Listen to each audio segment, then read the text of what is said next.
Et c'est parti! Bonjour à toutes et à tous. Bonjour, bonjour. Nous voyons les participants et participantes arriver. Bonjour Alexis, bonjour Daisy, bonjour Léa.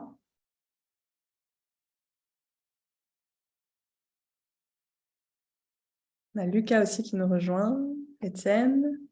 Bonjour à tous. On va attendre quelques minutes que tout le monde puisse se connecter. Merci à toutes celles et ceux qui ont été extrêmement ponctuels. C'est beau, C'est effectivement. beau.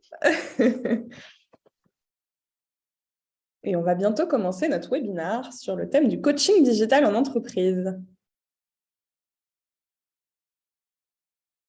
On attend encore quelques minutes. Comment ça va, Omar, ce matin? Ça va, ça va. On va parler de coaching, donc ça va toujours. Et toi? Pareil, très heureuse de faire ce webinaire avec vous. Avec toi, Omar, parce qu'on a l'habitude d'animer ensemble, donc c'est toujours un plaisir. Et comme tu le dis, sur un thème qu'on adore, donc ça va très bien se passer. Plaisir partagé, comme toujours. Bienvenue à Brice. Voilà, n'hésitez pas aussi à prendre possession du chat pour vous dire bonjour, partager tout au long du webinaire vos questions. N'hésitez pas. On aura aussi à la fin du webinaire un temps où on pourra poser, enfin voilà, avoir un échange en fait, questions-réponses. Comme ça, vous pourrez aussi prendre la parole et nous partager toutes Il vos y questions. a Étienne qui dit que le chat est éteint. Ok, merci Étienne de nous avoir prévenus. Et j'espère qu'Aurélien pourra nous donner un petit coup de main pour lancer le chat, si possible, s'il te plaît, Aurélien. Donc, comme vous le voyez, Étienne a quand même pu poser ses questions dans la rubrique questions-réponses. Donc, si vous avez des questions, n'hésitez pas à les poser à cet endroit-là. Donc, en allant sur le petit plus en bas de votre écran sur Zoom, vous avez Q et R. Donc, ça vous permet de poser toutes les questions que vous avez. On va attendre encore 1 à 2 minutes. Ah, je vois qu'Aurélien a lancé le chat. Merci beaucoup pour ça, Aurélien.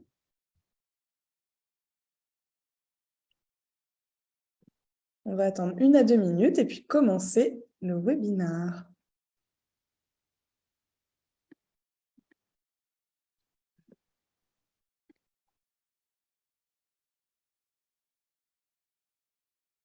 Voilà, et comme vous le partage Aurélien, vous pouvez effectivement interagir tout au long de la session dans notre chat. N'hésitez pas. Ah, une nouvelle question. Ah, Brice nous indique que le chat sont toujours désactivés de son côté. Merci Brice de nous prévenir. On va essayer de régler ce petit problème technique.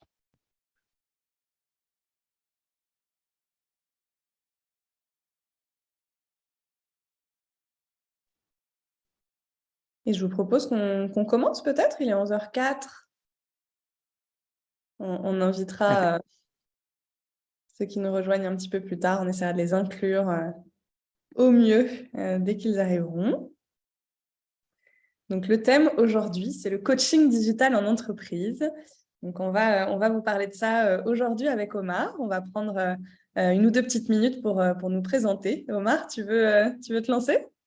Avec plaisir, effectivement. Je suis Omar Elaoui, membre du Coaching Lab de CoachHub, tout comme Lorraine. Le Coaching Lab, c'est notre centre de recherche et de développement qui s'attache à regarder un petit peu tout ce qui se passe dans le monde du coaching pour développer l'offre de CoachHub. On reviendra un petit peu sur tout ça plus tard dans la présentation. Et du coup, je suis moi-même coach professionnel certifié et je vais vous parler aujourd'hui de coaching avec Lorraine.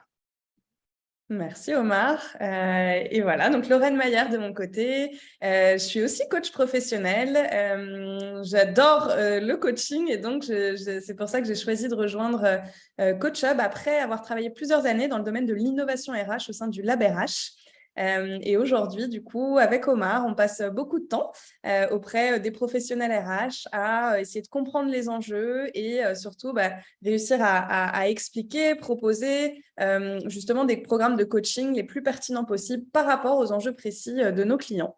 Et aujourd'hui, du coup, on vous propose un webinaire assez général en fait sur le coaching et en particulier le coaching digital qui est notre cœur de métier. On voit que le chat fonctionne. Donc, à nouveau, tout au long de la session, n'hésitez pas à poser toutes vos questions et on y répondra avec grand plaisir. C'est parti. On a Allez, une première question pour vous. est-ce que vous vous êtes déjà fait coacher? N'hésitez pas à répondre sur le chat, à nous en dire un peu plus que juste oui ou non, à nous raconter un petit peu en un ou deux mots Pour l'expérience. apporter? Oui, peut-être. Alors, on a une question sur le coaching sportif par Étienne, qui semble être un gros sportif. Alors là, on est plus sur le coaching professionnel. Est-ce que dans le cadre de votre vie professionnelle, vous avez déjà eu l'occasion de travailler avec un ou une coach? Et on va revenir évidemment sur la définition du coaching, etc., pour justement pouvoir préciser quelles sont les différences entre le coaching en entreprise et le coaching sportif, par exemple. Donc non, Étienne, on va dire que ça ne fonctionne pas. Ça ne compte pas, le coaching sportif. On va se concentrer pour aujourd'hui sur le coaching professionnel.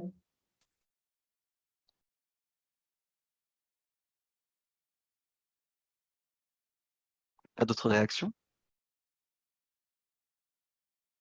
Alors, je vous propose qu'on avance, du coup, Très peut-être. bien. Et on peut commencer par, évidemment, vous présenter l'agenda du jour. On va commencer par vous parler justement de coaching, essayer de bien définir les termes, voir ce qu'est le coaching, ce que ça n'est pas.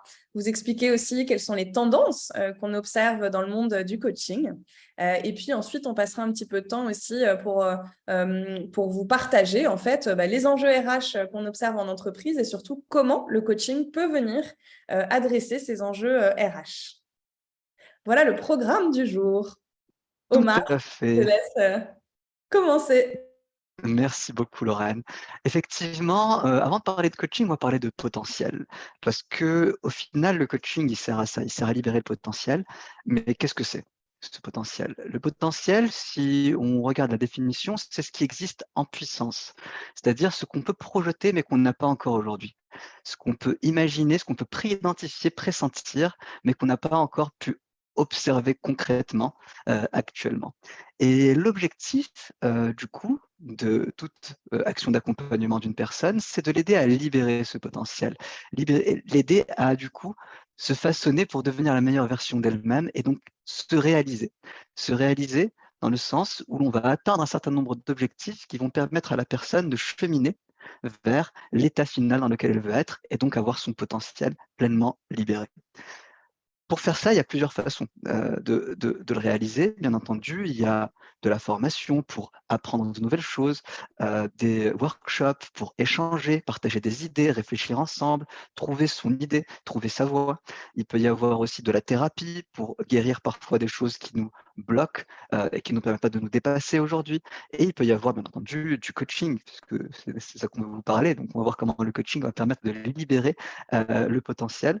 L'objectif étant, bien entendu, que chaque personne puisse trouver son compte et, bien entendu, puisqu'on va parler de coaching en entreprise, voir comment ce cheminement individuel de la personne va aussi servir l'organisation dans son ensemble. Lorraine, je te laisse nous expliquer ce que c'est que le coaching du coup. Oui, merci Omar.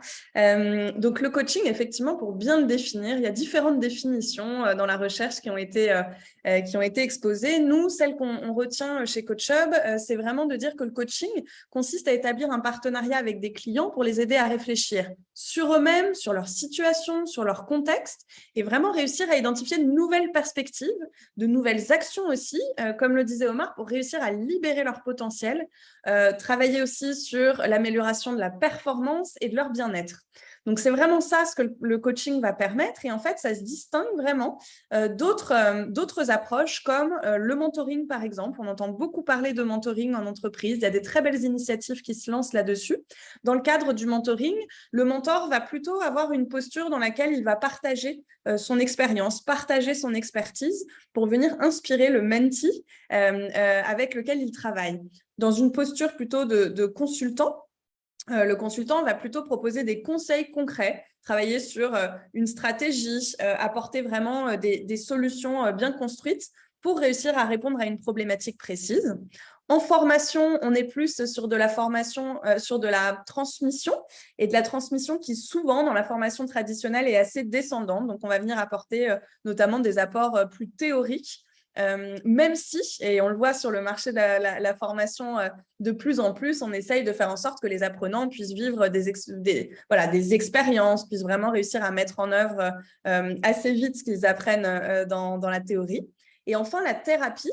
Souvent, on nous demande quelle est la différence entre thérapie et coaching. Ce n'est pas la même approche, c'est assez différent. Sur la thérapie, on va venir plutôt travailler sur les origines du problème. On va venir explorer ce qui a pu se passer, notamment dans notre enfance, dans le passé, pour comprendre comment est-ce qu'on fonctionne aujourd'hui, quels sont les schémas qui se répètent souvent. Donc vraiment, si on revient maintenant sur le coaching pour que vous puissiez bien voir la différence, l'idée dans le coaching, c'est de faire émerger les propres solutions du coaché ou de la coachée. L'avantage, évidemment, c'est que les parcours sont extrêmement personnalisés puisqu'on va avoir son coach dédié qui va passer du temps avec nous à travailler sur les problématiques, les axes de développement, les objectifs qui nous sont propres. Et on va avoir du coup ce coach qui est une tierce partie, qui est neutre. Donc, quand on dit ça, c'est peut-être par rapport à un manager, par rapport à des amis, à des pairs qui veulent nous donner à chaque fois plein de conseils. Là, on a cette personne qui va venir nous écouter. On va voir aussi à quoi ressemble la posture du coach. Mais qui va vraiment nous permettre d'explorer des nouveaux possibles. Et enfin, l'idée dans le coaching, c'est vraiment de travailler toujours avec ce qui émerge pendant le coaching, ce qui est là, notamment se connecter aussi beaucoup à ses émotions. Et on ne se laisse pas toujours l'espace en entreprise de réussir à se connecter à ses émotions et à se dire qu'effectivement, en faisant ça, on a vraiment la possibilité de transformer la façon dont on travaille, dont on vit une certaine situation, et en particulier dans un contexte actuel qui est plein d'incertitudes, qui est extrêmement complexe. On se rend compte que grâce au coaching, on peut traverser aussi ces situations de changement avec plus de sérénité. Tout à fait. Voilà pour la Merci Lorraine. définition du coaching.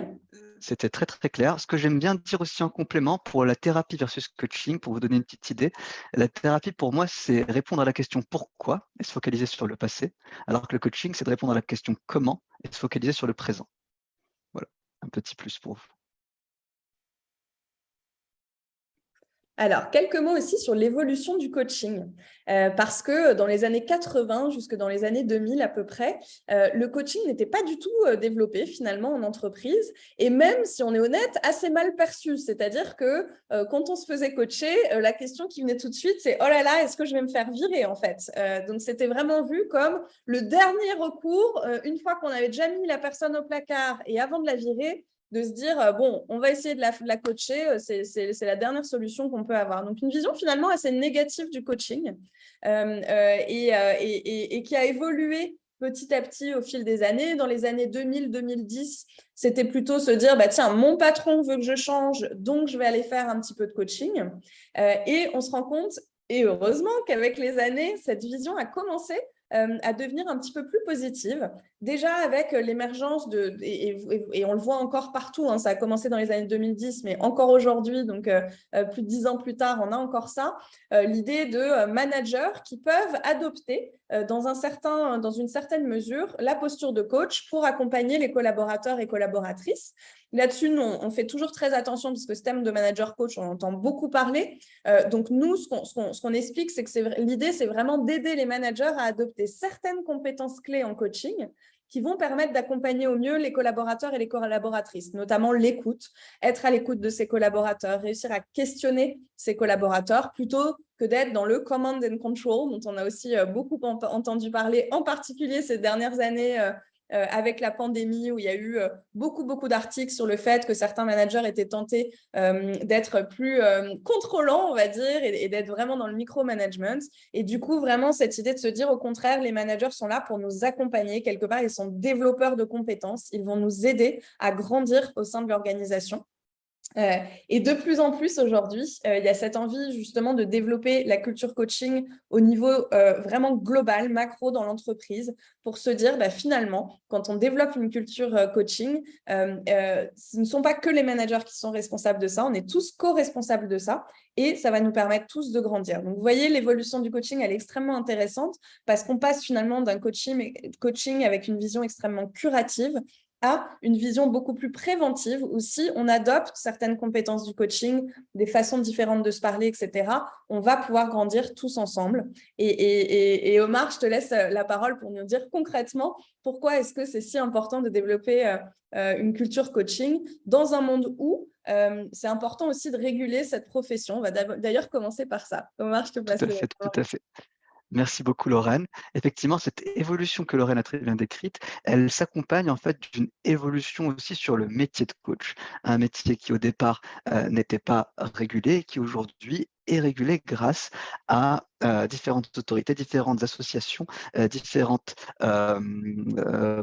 fédérations qui vont permettre de venir poser les règles de ce que c'est que le coaching, ce que sont les compétences du coaching, ce que c'est que la pratique du coaching et ce que ce n'est pas. Parce que c'est important et la question qui a été posée en tout début du webinaire le montre bien, il y a beaucoup de métiers, d'approches qui utilisent le terme coaching ou coach et pour différencier ces différents éléments, il y a cette régulation qui est clé, qui est essentielle pour que l'on puisse bien comprendre les différences entre les différentes pratiques. Donc déjà, depuis 2011, le métier de coach est inscrit du coup dans la liste des professions autorégulées par les autorités européennes, donc ça concerne l'Europe principalement, et aussi, au-delà de ça, il y a de nombreuses associations et fédérations internationales qui vont s'assurer, d'une part, que l'on respecte la charte professionnelle et qui vont instaurer des règles éthiques et déontologiques du coaching, qui vont se recouper, qui sont un peu différentes, mais qui vont se recouper pour s'assurer que l'ensemble des coachs s'alignent sur des principes de base communs et donc puissent pratiquer une approche qui est similaire, qu'on ne se dise pas, le coaching avec telle personne et le coaching avec telle personne, c'est complètement différent. Bon, il y aura des approches différentes, mais on va dire le fil directeur sera le même, quelle que soit la personne qui nous accompagne. Et une fois que l'on s'est dit ça, du coup, c'est quoi ce cadre qu'on a défini? C'est quoi les différentes actions qui ont été établies par ces chartes professionnelles, les différents éléments qui ont été mis en place pour donner du cadre au coaching? Qu'est-ce que c'est? Eh bien, premièrement, c'est justement de poser un contexte. Ce contexte, il est défini par un contrat de coaching. C'est qu'est-ce que l'on veut atteindre? Ce contrat de coaching, dans le cadre d'une entreprise, on peut dire qu'il est tripartite puisque c'est un contrat que l'on fait avec l'entreprise d'une part, avec l'organisation, ça peut être une entreprise ou un organisme public, bien entendu, en tout cas avec l'organisation que l'on va accompagner. Mais il est aussi fait du coup, dans une échelle plus petite, si on descend dans le système, avec la personne qui est accompagnée. Donc, il y a plusieurs parties qui sont impliquées ici, puisque les objectifs de coaching doivent répondre aux besoins de l'ensemble de ces composantes du système. Une fois qu'on a posé le cadre, qu'il y a bien entendu cette volonté de la personne d'être accompagnée en coaching, c'est clé pour réussir un coaching, il y a différents éléments, différentes mailles qui, mises un bout à bout, forment un filet très très solide. Le premier, je dirais que c'est la confidentialité. La confidentialité, ce qui permet que l'ensemble des éléments échangés au sein d'une séance de coaching reste au sein de cette séance de coaching, si ce n'est les éléments que la personne accompagnée veut faire sortir d'elle-même et par elle-même. Le coach ou la coach présent pendant ces séances ne peuvent rien révéler, bien entendu. Le client final, il y en a deux. On l'a dit tout à l'heure, il y a l'organisation et le coaché, mais le coach est bien entendu en lien direct, en alliance avec le coaché ou la coachée, la personne accompagnée, et donc un contrat, on va dire, supplémentaire vient se poser ici pour accompagner la personne à atteindre ces objectifs qui peuvent dépasser, bien entendu, les objectifs organisationnels que l'on a évoqués tout à l'heure. La relation tripartite, on l'a évoqué, c'est comment s'assurer que le regard de l'organisation arrive dans ce coaching sans qu'il interfère dedans, puisque le but, c'est d'accompagner la personne en tant que personne avant de l'accompagner en tant que collaborateur ou collaboratrice. Il y a bien sûr une définition des objectifs. Un coaching sans objectif, ce n'est pas un coaching, puisqu'il faut savoir ce vers quoi on va. Les objectifs, si vous voulez, ce sont les termes du contrat. Ce vers quoi on veut aller, qu'est-ce qu'on veut atteindre à la fin, qu'est-ce qui va nous permettre de nous dire que le coaching a été bénéfique, a été une réussite ou pas. Bien entendu, ces objectifs sont définis par la personne accompagnée en lien avec l'organisation, si celle-ci veut être impliquée. Tous ces éléments que j'ai évoqués définissent un cadre déontologique du coaching, donc avec d'autres règles que l'on n'a pas forcément évoquées sur les conflits d'intérêts, des choses comme ça, qui sont très génériques, qui sont aussi très, très logiques dans ce type de métier. Et bien entendu, ce cadre déontologique va permettre de poser des limites à cet accompagnement. C'est quoi les limites de ce cadre? Les limites au-delà desquelles on ne peut pas aller. Par exemple, le coaching n'est pas de la thérapie. Le coaching ne va pas permettre de trouver des solutions à des problématiques personnelles très ancrées, très enfouies, comme on a vu tout à l'heure les différences entre les différentes modalités d'accompagnement. Une fois qu'on a posé l'ensemble de ces éléments qui constituent le cadre, on a notre filet avec toutes ces mailles et s'il n'y a pas de mailles déchirées, donc si on a l'ensemble de ces éléments qui sont bien présents, le filet est solide et on peut accompagner une personne en coaching de manière efficace et pertinente. Merci Une Omar. question pour vous? De rien. Et effectivement, là, on va vous donner la parole à vous. Selon vous, comment se caractérise une posture de coach? À quoi on reconnaît qu'on a un coach qui exerce bien son métier en face de nous? Pour celles et ceux peut-être qui ont déjà pu expérimenter des séances de coaching, à quoi est-ce que ça ressemblerait? Et on vous invite à écrire dans le chat peut-être quelques compétences clés, quelques mots-clés qui présenteraient la posture du coach. Étienne nous écrit une question. On y répondra plus tard. Étienne, pas d'inquiétude. À l'écoute, j'aime beaucoup, effectivement. Oui, tout à fait. Il y a Charles qui nous dit « écoute, questionnement puissant ». Ça, c'est un terme qu'on aime beaucoup, questionnement puissant dans le coaching. Absolument, et on va revenir là-dessus. Merci, merci pour vos participations. S'il y en a d'autres, n'hésitez pas, on les prend au fur et à mesure. Et du coup, Bianca nous dit oui, posture basse, pardon. Bianca nous dit posture basse. Bianca nous dit posture basse, absolument, très juste. Merci Bianca. Daisy nous dit prise de conscience. Prise de conscience, ah, très intéressant. Merci Daisy aussi pour ça. Parfait. Ce qui est beau, c'est que tout le monde avait un peu raison, pardon. Je vais un peu vite en besogne. Vous allez voir effectivement qu'on vous rejoint sur les différents points évoqués. Donc, quelques mots effectivement sur la posture du coach. Le coach, l'idée, c'est qu'il va vraiment être dans une démarche de maïeutique, donc c'est-à-dire vraiment faire en sorte que les personnes trouvent elles-mêmes les propres vérités qu'elles ont, et ce, en se connectant aussi à leurs ressources. Et pour réussir à faire ça, effectivement, il va y avoir le questionnement puissant. Ce sont à la fois des questions ouvertes, à la fois des questions qui vont permettre de se projeter vers l'objectif qu'on se fixe ensemble et qui est travaillé dans le cadre du coaching. Des questions qui vont aider aussi les coachés à se connecter à leurs émotions. Et ça, c'est un point vraiment important pour que ce ne soit pas toujours le mental qui mouline.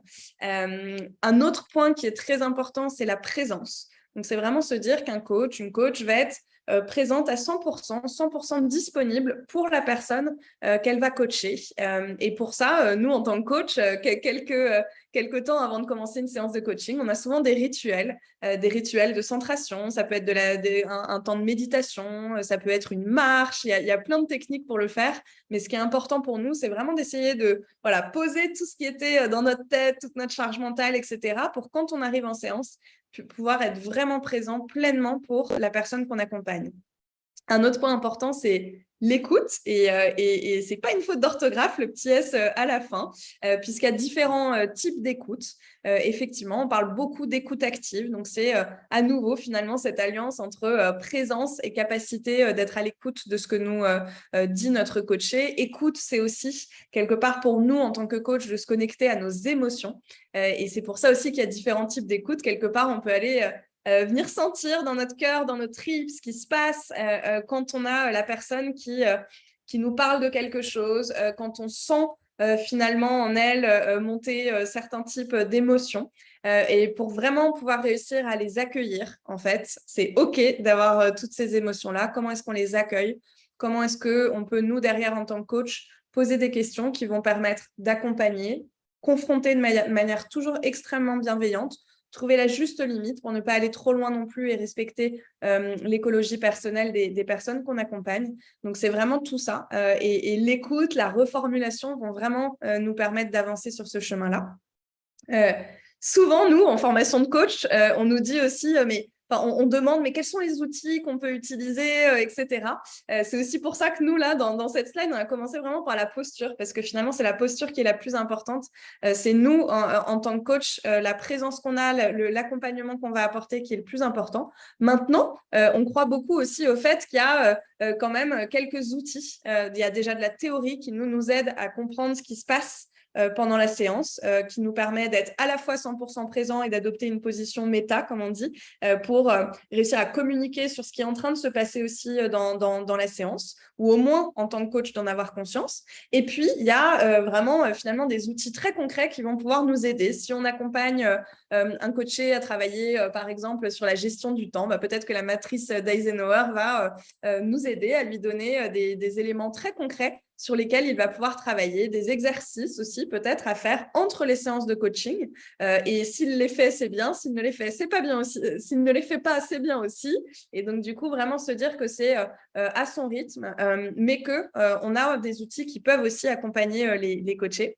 Et vraiment, c'est aussi un état d'esprit, en fait, très positif et très potentialisant, c'est-à-dire se dire que la personne qu'on a en face de nous, elle est belle, donc c'est voir ce qu'il y a de beau chez les autres, voir vraiment les ressources avant même que peut-être la personne se rende compte qu'elle les a et qu'elle peut les sortir, les révéler, prendre confiance en elle. On travaille, je vais donner un exemple aussi très concret de ce qu'on fait beaucoup sur des programmes de leadership féminin et sur ces sujets, enfin sur les talents féminins, il y a souvent des questions qui reviennent autour de la confiance en soi, du syndrome de l'imposteur, etc. Et c'est passionnant de travailler en coaching avec des talents féminins, parce que nous, en tant que coach, on les voit depuis le début, tous les talents que ces femmes ont. Et c'est vraiment intéressant de les aider à faire d'abord une prise de conscience. Et là, je reprends ce que Daisy nous partageait dans le chat. Prendre conscience de leurs talents, prendre confiance dans le fait qu'elles peuvent aussi les exprimer. Et enfin, réussir à ancrer ça dans la réalité et vraiment les responsabiliser, faire en sorte qu'elles arrivent à mettre en œuvre tout ça et des actions concrètes dans leur quotidien pour justement révéler leur plein potentiel. Les nouvelles tendances maintenant. Omar, je te repasse la main là-dessus. Merci beaucoup. On va s'attaquer aux nouvelles.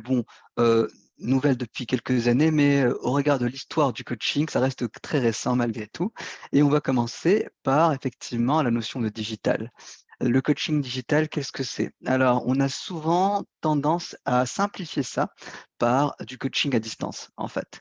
Et le coaching à distance, c'est une forme de digitalisation du coaching, mais on n'ira pas jusqu'à dire que c'est du coaching digital, nous.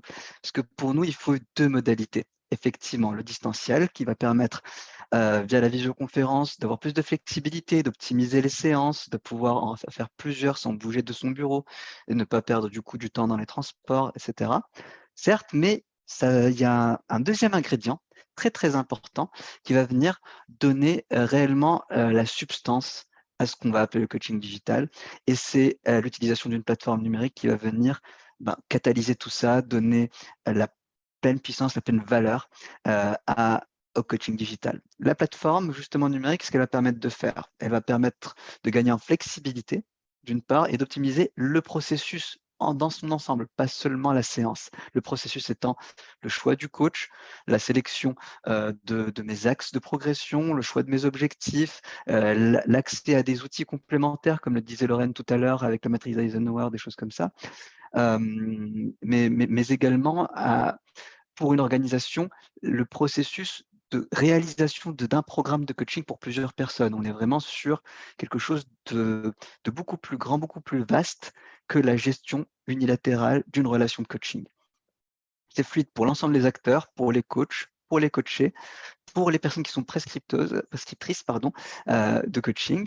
Et bien sûr, grâce à ça, on peut vendre du coaching, réaliser du coaching à beaucoup plus grande échelle. On peut toucher beaucoup plus de monde puisque la plateforme centralise tout ça. Une organisation peut déployer ça pour 500 de ses collaborateurs et collaboratrices sans plus d'efforts, puisque l'ensemble des coachs sont sur la plateforme, l'ensemble des actions à réaliser sont sur la plateforme, et donc on va pouvoir passer à l'échelle et démocratiser l'accès au coaching pour qu'il ne soit plus réservé qu'à une certaine élite qui peut s'entendre quand les coûts sont élevés du fait de la gestion, du fait des nécessités d'organisation et d'administration qui préexistaient dans le modèle du coup non digital. On s'affranchit de ça et on peut aller beaucoup plus loin, beaucoup plus vite. Ceci étant dit, du coup, qu'est-ce que cette démocratisation du coaching permet d'apporter et comment elle se traduit? On en a dit déjà quelques mots. Le fait que l'on puisse organiser beaucoup plus facilement à très grande échelle, beaucoup plus de séances de coaching, beaucoup plus d'apports du coup et d'actions de développement pour les collaborateurs et les collaboratrices d'une organisation. Et quelle que soit la zone géographique, c'est aussi important d'avoir dans le cadre de cette plateforme une possibilité d'aller faire du coaching en France, au Maroc, au Japon, tout ça à travers le même point d'accès, ce qui simplifie et qui permet de centraliser du coup la gestion. Par ailleurs, on parle beaucoup d'impact du coaching et on a du mal à toujours l'évaluer. La plateforme va nous permettre de disposer d'éléments quantitatifs et parfois qualitatifs également sur l'impact de ce coaching, sur le déroulé du programme de coaching dans son ensemble, ce qui permet aussi de justifier les investissements en interne. Ça permet, bien entendu, de réaliser rapidement du coaching et donc d'accélérer le transfert des apprentissages en les ancrant dans le temps. Comment? Par exemple, en pouvant déclencher très facilement un exemple du flash coaching à la suite de formations, à la suite d'actions de développement complémentaires. En 3 clics, c'est fait. Les personnes vont pouvoir venir travailler sur, voilà, j'ai appris en formation que c'était que la posture manager coach. Qu'est-ce que ça veut dire dans mon quotidien? Moi qui ai tel et tel collaborateur qui sont comme ça, comment je vais pouvoir le mettre en place? Et réfléchir à ces questions-là avec un coach ou une coach, justement. L'accompagnement est ultra personnalisé puisque la personne peut venir jouer sur tous les petits détails via la plateforme. Et bien entendu, le fait de pouvoir passer à l'échelle et de scalabiliser tout ça, ça permet d'être moins onéreux que du coaching présentiel traditionnel, voire que du coaching en visioconférence tout simplement. Lorraine, je te redonne la main pour que tu nous Ouais. parles justement de l'alliance entre formation et coaching. Exactement. Tu as commencé à en parler, Omar, et c'est vraiment exactement ça. C'est-à-dire que la formation est toujours évidemment essentielle. C'est ça le message clé, bien sûr. Mais que finalement, on se rend compte que parfois, la formation a quand même quelques limites. Les limites qu'on a pu observer ces dernières années, c'est la difficulté pour les responsables formation de réussir à personnaliser les parcours de formation en fonction du niveau, des attentes, des modalités d'apprentissage préférées des apprenants. Et ça, du coup, c'est vraiment un bénéfice du coaching. C'est l'idée de dire, on va pouvoir vraiment personnaliser énormément les parcours de coaching puisqu'on vient travailler en coaching sur ses propres axes de développement, des objectifs de coaching précis. Et du coup, avec des bénéfices aussi sur les axes, les taux de complétion finalement des modules, des sessions de coaching, puisque une autre limite dans la formation, on l'a pas mal observé avec les MOOC, etc., c'est de dire finalement, on n'arrive pas à trouver le temps dans son agenda et du coup, on n'arrive pas à aller jusqu'au bout de nos modules de formation. Le point positif avec le coaching, c'est que finalement, on vient travailler sur des solutions extrêmement concrètes de notre quotidien, on vient apporter en séance des situations qui nous bloquent, on vient travailler sur des compétences qu'on a besoin de développer vraiment pour grandir dans notre quotidien et dans notre chemin professionnel. Et donc, du coup, là, l'idée, ça va être de dire, finalement, grâce au coaching, on vient en séance avec beaucoup plus d'enthousiasme puisqu'on vient travailler sur des sujets qui sont clés pour nous. Un autre point, et c'est ça dont tu parlais, Omar, c'est vraiment l'ancrage en fait des compétences. La formation va nous apporter de la théorie qui, selon nous, à nouveau, est essentielle pour vraiment comprendre à un niveau cognitif ce qui se passe quand j'adopte tel ou tel comportement ou quand j'ai besoin de développer telle ou telle compétence. Maintenant, il y a un vrai sujet dans la formation avec ce qu'on appelle la courbe de l'oubli, qui est que si on n'arrive pas à ancrer rapidement dans son quotidien les compétences qu'on a découvertes en formation, finalement, on n'arrive pas du tout à les ancrer durablement dans le temps. Et donc, avec le coaching, il y a une alliance vraiment très forte qui peut se faire justement avec la formation, on va venir apprendre ces apprentissages cognitifs, et le coaching juste derrière, qui va nous permettre d'ancrer dans le quotidien. Comment concrètement? C'est en se disant, ok, théoriquement, j'ai compris ça. J'ai essayé de l'expérimenter dans mon quotidien. Je me rends compte que j'ai vraiment vu des limites, des obstacles à la mise en œuvre de ces compétences. Donc, concrètement, je vais aller en séance de coaching, en parler avec mon coach et grâce à son questionnement puissant, à son écoute, etc., je vais comprendre comment peut-être je peux changer de perspective, aborder la question différemment, expérimenter des nouveaux comportements qui vont me permettre, dans le temps, de déployer vraiment mon potentiel et mettre en œuvre les différentes compétences acquises. Donc, finalement, on se rend compte qu'avec l'alliance coaching et formation, on arrive à aller beaucoup plus loin. Bien sûr, et c'est aussi un point important, à mesurer ça. On sait que les responsables formation ont parfois du mal à mesurer justement l'acquisition de différentes compétences, la progression des coachés. Et ça, c'est aussi un des bénéfices du coaching digital, pour le coup, c'est de venir en complément de la formation et de pouvoir montrer, l'apprenant, en l'occurrence, si on part de quelqu'un qui travaillait en formation, était s'évaluer à tel niveau sur l'acquisition de telles compétences, et à la fin de son coaching, il ou elle a le sentiment d'avoir progressé ou non, mais souvent, effectivement, c'est extrêmement positif et on peut donc mesurer cette progression-là.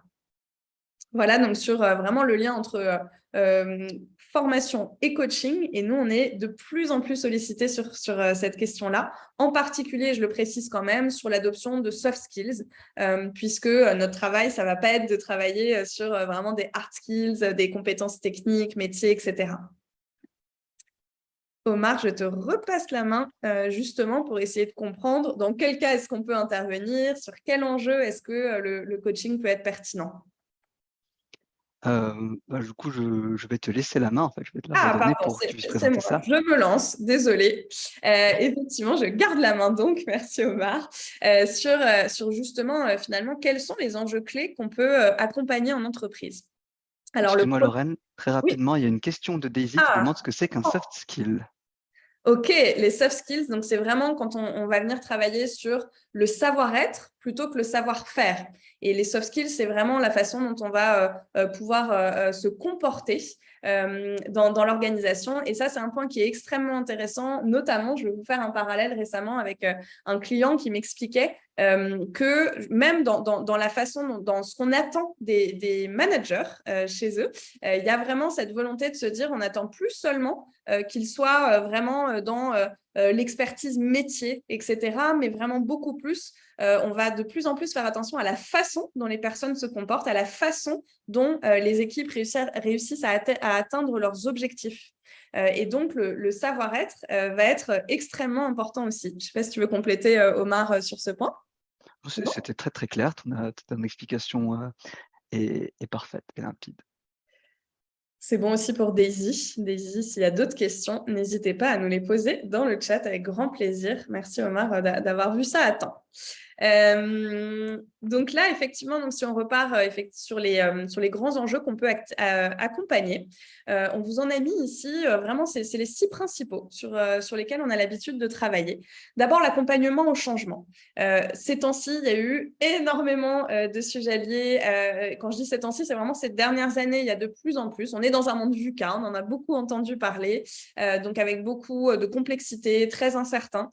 Et ça, les entreprises sont directement touchées par ça. On a beaucoup de collaborateurs collaborateurs, de collaboratrices qui sont touchés, soit par les fusions-acquisitions, soit par les réorganisations, etc., soit par, bien sûr, les transformations de différentes natures, transformations digitales, transformations en termes de services, de produits que les entreprises vont être amenées à repenser finalement. On a beaucoup d'entreprises, notamment sur ces dernières années, qui ont dû complètement repenser leur business model pour, par exemple, s'adapter beaucoup plus aux enjeux sociaux, sociétaux qui prennent de plus en plus d'ampleur ces derniers temps. Donc, l'accompagnement au changement, ça va être vraiment des programmes sur lesquels on va réussir à travers le coaching à accompagner les collaborateurs sur ces moments un peu charnières où on va venir travailler sur la courbe du changement, sur la résilience et c'est vraiment des sujets clés si on veut dans ces moments-là garder les collaborateurs engagés, motivés, alors même que bien souvent il y a peu de visibilité sur ce qui va se passer dans les prochains mois dans l'entreprise. Un autre sujet sur lequel on est très sollicité, c'est le développement des talents et des leaders. On sait que les équipes RH passent beaucoup de temps à construire des programmes pour essayer de retenir les talents. Ça, c'est un sujet clé. Il est beaucoup plus cher, il est beaucoup plus coûteux pour une entreprise de remplacer un talent qui s'en va plutôt que de réussir à en retenir un. Donc, les entreprises passent beaucoup de temps à travailler sur l'expérience employée, passent beaucoup de temps à se dire comment est-ce que parmi les employés qui sont définis comme talents, donc ceux qui ont vraiment le potentiel demain de prendre les responsabilités les plus fortes au sein de l'organisation, d'embarquer tout le monde avec eux, comment est-ce que ces populations-là de talents, on arrive à les accompagner, à les faire grandir pour qu'ils puissent prendre ces postes demain. Là-dessus, effectivement, le coaching s'imbrique très bien avec d'autres modalités. Souvent, il y a des conférences inspirantes, de la formation sur différentes dimensions. Et là, le coaching va vraiment leur permettre de comprendre quelles sont d'une part leurs forces, mais aussi quels sont les axes de développement sur lesquels ils vont pouvoir travailler pour réussir à devenir les leaders de demain dans l'entreprise en question. Un autre sujet évidemment clé, c'est la transformation managériale et à ça, on rajoute évidemment les attentes autour du management hybride. Les managers, ils sont au cœur de cette transformation, c'est des leviers clés. Ils ont d'une part la stratégie de l'entreprise qu'ils doivent comprendre et réussir à diffuser largement. Ils ont d'autre part tous les collaborateurs et les collaboratrices qui ont beaucoup de demandes, dont les attentes changent énormément, où ils doivent réussir à garder tout le monde motivé, engagé sur le long terme. Et ce n'est pas toujours évident. Ils ont souvent plein de casquettes, ces managers. Et donc, c'est extrêmement important de les accompagner dans ces changements-là. Et certains vont avoir besoin de travailler peut-être plus sur comment j'arrive à partager la stratégie, justement, comment est-ce que j'arrive à incarner les valeurs, les compétences qui sont attendues pour moi, comment est-ce que j'arrive à bien communiquer avec mon équipe, à travailler sur la cohésion d'équipe. Donc, tout ça, c'est vraiment des thématiques qu'on va venir travailler en coaching pour faire grandir les managers, pour les accompagner aussi dans un moment vraiment charnière qui a débuté un peu avant la pandémie, qui a été extrêmement accompagné évidemment pendant la pandémie, autour aussi du management hybride, puisque les nouvelles façons de travailler explosent et ce n'est pas toujours évident pour les managers de se retrouver là-dedans.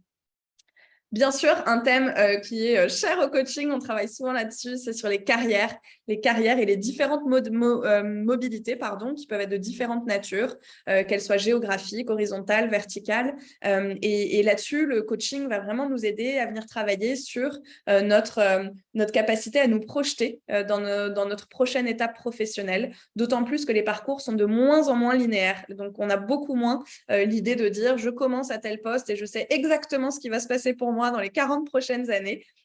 Aujourd'hui, on peut avoir quelqu'un qui travaille en contrôle de gestion qui demain travaillera plutôt dans les data, qui sera peut-être data analyst. Et pour ça, c'est important évidemment en termes de hard skills de réussir à évaluer les compétences clés sur lesquelles on va devoir travailler, mais aussi de se dire finalement, qu'est-ce qu'on attend de moi dans cette prochaine étape professionnelle? Comment est-ce que je pourrais être un bon leader là-dessus et réussir à se développer là-dessus?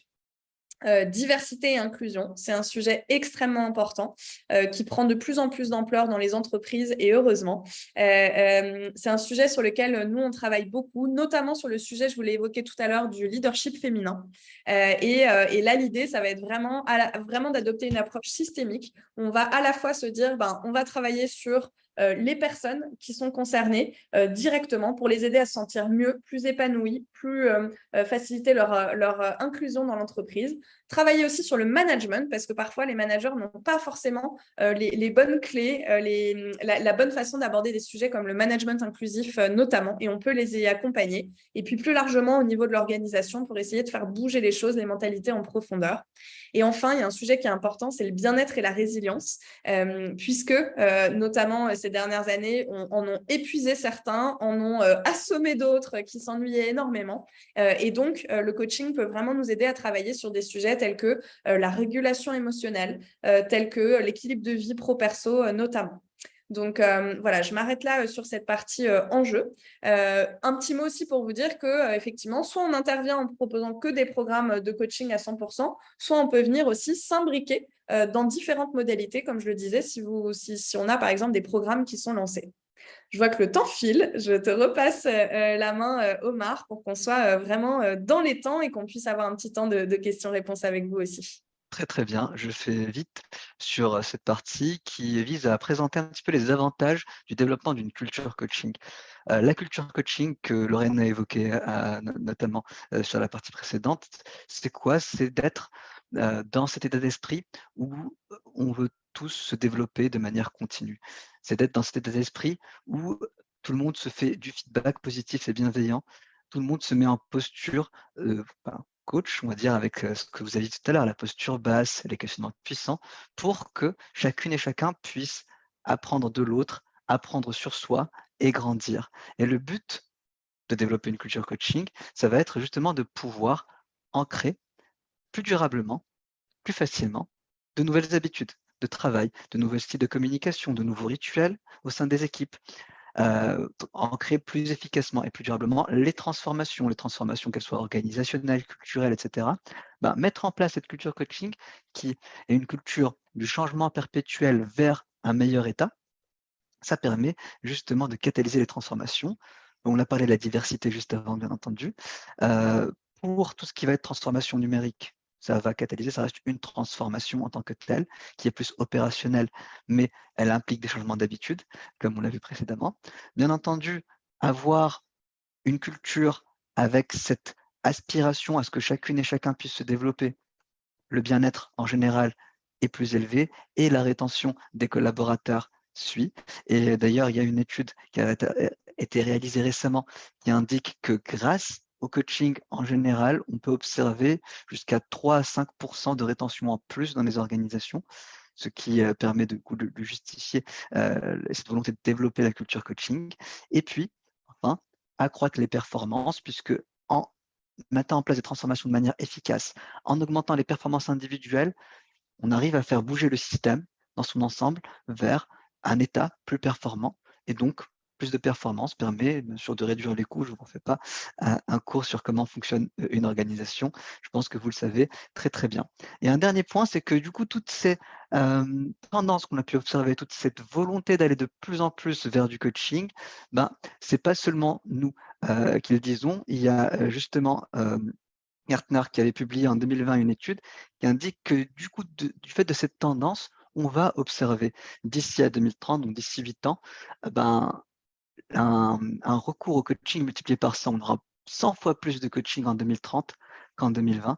Et ça montre bien qu'il y a une réelle appétence, une réelle compréhension de l'intérêt qu'une telle approche peut avoir. Et Laurel, je te laisse nous présenter rapidement CoachHub. Oui, merci Omar. Effectivement, quelques mots. Je pense qu'à ce stade du webinaire, vous l'aurez compris, on est des passionnés du coaching et on travaille donc au sein de CoachUp, qui est une entreprise qui est spécialisée sur le coaching digital. Déjà partir avant les quelques chiffres de notre mission. Notre mission, c'est vraiment de démocratiser l'accès au coaching pour le rendre accessible au plus grand nombre. Donc le coaching, c'est une approche qui est extrêmement pertinente, peu importe son niveau hiérarchique, peu importe son profil, le travail précis sur lequel on travaille, tant que c'est bien cadré, comme vous l'aurez compris, et que ça s'inscrit dans une démarche sérieuse et volontaire de la part du coaché, il y a des impacts qui sont vraiment très forts. Donc, pour ça, nous, ce qu'on souhaite, c'est du coup s'adresser aux organisations partout dans le monde. Donc, on a une présence globale. On a plus de 15 bureaux à travers le monde et surtout une communauté de plus de 3000 coachs avec lesquels on a l'habitude de travailler. Les coachs avec lesquels on travaille, ils sont certifiés d'associations internationales dont vous parlez tout à l'heure. Ils ont Beaucoup d'expérience, évidemment, en coaching, plus de 500 heures, généralement plutôt autour de 1000 heures de coaching à leur actif, l'habitude de coacher aussi en digital. Donc, cette communauté-là, elle est au cœur vraiment de ce qu'on fait et on a la chance d'aller chercher vraiment les meilleurs sur le marché. L'entreprise CoachUp, c'est une entreprise allemande qui a été fondée par 2 frères qui ont bénéficié du coaching et qui, du coup, se sont dit, on se rend compte que c'est vraiment une approche extrêmement puissante. Donc, comment est-ce qu'on peut l'apporter le plus largement au plus grand nombre. Et donc, depuis 4 ans maintenant, ils ont réussi à construire une entreprise. Ils ont levé plus de 300 millions de dollars. Donc, ce qui va nous permettre aussi d'investir sur le développement de notre plateforme, sur évidemment le recrutement des employés comme Omar et moi qui contribuons à faire grandir cette entreprise. Et on a évidemment beaucoup de références dans des entreprises de toute taille d'ailleurs. Vous voyez surtout des grandes entreprises sur ce schéma, mais en réalité, on travaille avec des entreprises de toute taille. Et voilà, donc c'était juste pour finir sur quelques mots sur CoachUp. Et on voudrait se laisser 10 minutes pour la partie questions-réponses, pour vraiment pouvoir comprendre quelles sont vos questions, vos réactions suite à ce webinaire. N'hésitez pas, du coup, dans le chat, dans les questions-réponses, dans la partie questions-réponses, à poser vos questions. On va en prendre quelques-unes dès maintenant.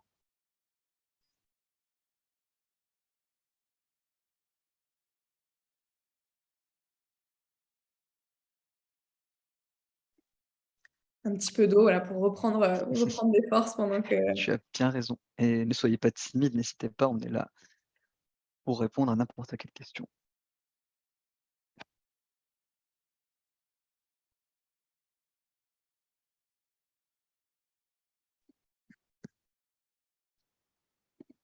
Pas de questions, Pas trop de questions aujourd'hui. j'espère que ça veut dire qu'on a été super clair. Ah, Brice, comment est-ce qu'on mesure l'impact de nos accompagnements de coaching? Très, très bonne question, très, très bonne question. Je commence et tu complètes, Laurel? Vas-y, je t'en prie. Très bien, très bien. Donc, excellente question et c'est un sujet large que l'impact du coaching. Il y a beaucoup de façons, de méthodes, d'approches. Nous, ce que l'on fait, c'est qu'on repart toujours du point de départ. Le point de départ est le besoin du client. Qu'est-ce que le client veut atteindre avec son accompagnement, avec cet accompagnement de coaching? Qu'est-ce que le client veut atteindre avec le programme qu'il met en place? Et c'est ça qui va nous permettre en fait de mesurer l'impact. Est-ce qu'on a atteint cet objectif initial? On est là, nous, pour accompagner les clients à qualifier leurs besoins, à voir si le coaching peut effectivement permettre d'atteindre ces objectifs. Et l'impact du coaching, ça va permettre de dire est-ce qu'on a atteint cet objectif ou pas. Si on prend l'exemple du leadership féminin qui a été évoqué, on peut se dire, en fait, on fait ça pour avoir plus de femmes au COMEX. Ça veut dire quoi, plus de femmes au COMEX? On va définir du coup des éléments chiffrés, des indicateurs qui sont pertinents et derrière, on va pouvoir mesurer ces indicateurs sur le long terme, bien entendu, parce que ce sont des choses qui prennent du temps à se mettre en place et voir si l'accompagnement qui a été mis en place, à côté d'autres accompagnements, a pu avoir l'impact escompté. Donc, on va être plus sur un retour sur attente, plus qu'un retour sur investissement dans le coaching, parce qu'on ne peut pas, dans le coaching, dire que pour X euros investis, on va récupérer Y. Par contre, on peut se dire que pour telles attentes, on va en atteindre certaines ou pas, etc. Et peut-être, pour compléter, tout à fait aligné évidemment avec ce que tu dis, Omar, pour moi, ce qui est important, c'est aussi de partager le fait qu'on est co-responsable avec nos clients de travailler justement sur l'impact du coaching. Pourquoi? Parce que nous, de notre côté, on va pouvoir vraiment mesurer comment s'est passé le parcours, le niveau de satisfaction du parcours, comment le coaché s'est auto-évalué entre le début du coaching et la fin du coaching pour voir s'il a vraiment réussi à progresser sur les objectifs qu'il s'était fixés. On va pouvoir voilà, travailler sur toutes ces dimensions, l'alliance avec le coach, etc. Mais ce n'est pas suffisant, si on est honnête, ce n'est pas suffisant. Il faut aussi que du côté de l'entreprise, on puisse se fixer des indicateurs comme certains que partageait Omar à l'instant. Pourquoi? Parce que nous, on n'a pas accès à ces datas dans l'entreprise. Donc, c'est important ensemble de se le fixer au début et qu'à la fin, effectivement, notamment sur les programmes de leadership féminin, on ait des chiffres concrets sur combien de femmes dans le COMEX? Est-ce que du coup, on voit une évolution sur le taux de rétention de ces femmes, le taux de femmes qui ont postulé à des postes à plus forte responsabilité, qui ont obtenu des postes à plus forte responsabilité, etc. Donc, c'est vraiment un travail commun qu'on va faire. Évidemment, chez nous, chez CoachHub, ça part beaucoup du coaché qui va s'auto-évaluer, mais le regard du manager est aussi intéressant. C'est pour ça, on parlait un moment de tripartite, qu'il est intéressant d'avoir le regard du manager au début du coaching, dans le cadre d'une tripartite initiale, et à la fin du coaching, dans le cadre de la tripartite finale, pour aussi avoir son regard sur ce qu'il ou elle a pu observer pendant les différents mois de coaching et l'évolution du coaché par rapport aux axes de développement qui avaient été définis initialement. Voilà quelques mots sur l'impact du coaching. Vous pourrez retrouver aussi sur notre page LinkedIn une enquête, une étude qui a été faite justement sur l'impact du coaching auprès des différents clients CoachHub. Merci beaucoup, Lorraine. On a une question supplémentaire de Daisy qui nous dit: qu'en est-il du coaching de groupe? A-t-il le même impact? Est-ce que tu veux commencer? Je complète cette fois. Allez, je me lance. Le coaching de groupe, effectivement, là, c'est vrai qu'aujourd'hui, on s'est centré plutôt sur le coaching individuel. Comment est-ce qu'on accompagne individuellement les personnes? Le coaching de groupe, déjà, il y a quand même différentes définitions. Il y a le coaching collectif, il y a le coaching d'équipe, etc. Est-ce que ça a un même impact? Ça dépend de l'enjeu qu'on se fixe au début. Je renvoie un petit peu la question, mais c'est quand même important de partir de là. En fonction des enjeux qu'on se fixe, effectivement, au départ avec nos clients, on se rend compte que dans certains cas, peut-être qu'une approche plutôt collective va être plus pertinente, une approche individuelle va être plus pertinente, ou bien une conjonction des deux. Et souvent, on commence plutôt d'abord par je pense au leadership féminin, comme on en parlait à l'instant, des programmes plutôt individuels et derrière en groupe. En fait, on ne vient pas répondre aux différentes... à la même chose. Dans le coaching collectif, il y a des bénéfices extrêmement positifs, par exemple, en termes de sentiments d'isolement qu'on va venir couper en montrant aux différents membres du groupe qu'ils font partie justement d'un groupe dans lequel ils vont pouvoir contribuer, partager de bonnes pratiques, etc. Ça peut être dans le cadre d'une équipe extrêmement pertinent pour travailler sur les dynamiques de communication, par exemple, au sein de l'équipe, sur les modes de fonctionnement. Travailler sur une alliance d'équipe, c'est extrêmement précieux pour qu'on sache comment se comporter les uns envers les autres quand tout va bien, quand les choses se compliquent, etc. Donc voilà, ça, c'est une réponse que je vous fais qui est assez générique, mais finalement, en fonction des enjeux, on va vraiment justement réfléchir à la bonne approche. Tu veux compléter, Omar? C'était hyper clair. Merci beaucoup, Lorraine. Je dirais pour rapidement compléter effectivement que les approches de groupe, l'impact que l'on aura, ça va être un impact de groupe plus qu'individuel. C'est là la différence principale, mais encore une fois, Lorraine l'a très très bien dit. Qu'est-ce que l'on recherche? Qu'est-ce que l'on recherche? Et c'est ça qui va déterminer l'approche qu'il faut, l'impact recherché, etc. Les approches, par exemple, purement coaching de groupe, donc groupe coaching, on fait un cheminement individuel, certes, mais comme on est au milieu d'un groupe et que le cheminement et le questionnement est général, générique, adressé à l'ensemble, à des participants et des participantes, on ne va pas pouvoir aller toucher du doigt précisément ce qu'une personne recherche ici et maintenant, ce dont une personne a besoin ici et maintenant, mais on va plutôt amener l'ensemble du groupe vers un autre état. Et du coup, ça, c'est différent d'un coaching individuel. De même, si on regarde du coaching d'équipe, là, on va plutôt amener l'équipe dans son ensemble en tant que système d'un endroit A à un endroit B. Là, on pourrait rapprocher ça d'un coaching individuel où l'individu serait l'équipe. Et là, du coup, on peut avoir des impacts similaires, mais à échelle différente. On n'est plus sur l'individu, on est sur le groupe équipe qui va aller ailleurs. Mais sinon, pour le reste, Lorraine a tout dit et très, très bien dit. Merci beaucoup et merci du coup Daisy pour cette question. On arrive à la fin de notre webinaire. On est ravis d'avoir partagé ce moment avec vous. Pour aller plus loin, vous savez qu'il y a la page LinkedIn de CoachHub sur laquelle vous pouvez vous connecter, nous suivre. On partage très régulièrement en fait du contenu, à la fois sur le coaching, à la fois sur des retours d'expérience de nos clients qui racontent concrètement ce qu'a pu apporter le partenariat avec CoachHub. Et puis des des éléments plus génériques aussi sur les tendances autour du coaching digital et puis les autres événements qu'on peut vous proposer dans les prochaines semaines, dans les prochains mois. Je vois aussi que Aurélien vous partage le lien de cette page LinkedIn. Merci beaucoup Aurélien pour ça et pour l'organisation de ce webinaire. Merci pour votre participation. Le petit mot de la fin, Omar? Le petit mot de la fin, ça peut être la réponse à la dernière question de Daisy en réalité. Ce qu'elle demande, est-ce qu'on est coachés tous les deux? Et si oui, est-ce qu'on peut partager notre expérience très rapidement? Je dirais en un mot, oui. Enfin, moi, en tout cas, Lorraine aussi, je le sais, mais oui, je suis coaché. Ce que ça m'apporte à moi, je dirais, c'est la levée du voile sur les éléments de moi que je ne vois pas et sur lesquels je vais pouvoir travailler, parce qu'on n'a jamais fini de grandir en tant que personne. Donc, je dirais ça, voilà, le fait de pouvoir toujours grandir en tant que personne et dévoiler mes zones d'ombre, ce que je ne vois pas habituellement et qui me ralentit, m'entrave dans mon quotidien et ce qui me permet du coup d'aller vers la meilleure version de moi-même. Merci Omar, c'est très beau. Et moi, de mon côté, je suis coachée aussi.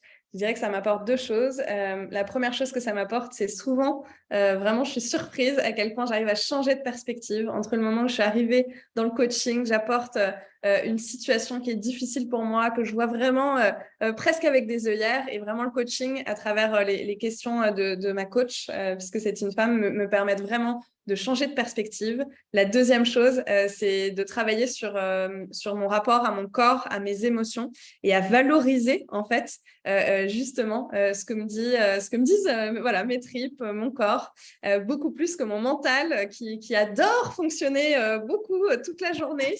Et on nous le demande bien sûr au quotidien, mais réussir à avoir ces espaces où on peut vraiment se connecter à ses émotions, c'est vraiment très fort. Voilà, merci pour cette belle question, Daisy. C'était une belle façon de finir ce webinaire. On vous souhaite une très, très, très belle journée. Et si vous avez d'autres questions, n'hésitez pas à nous recontacter. On se fera un plaisir d'échanger avec vous sur le coaching. Bonne Merci journée encore à pour tout. tous. Très bonne journée. Au revoir. Au revoir.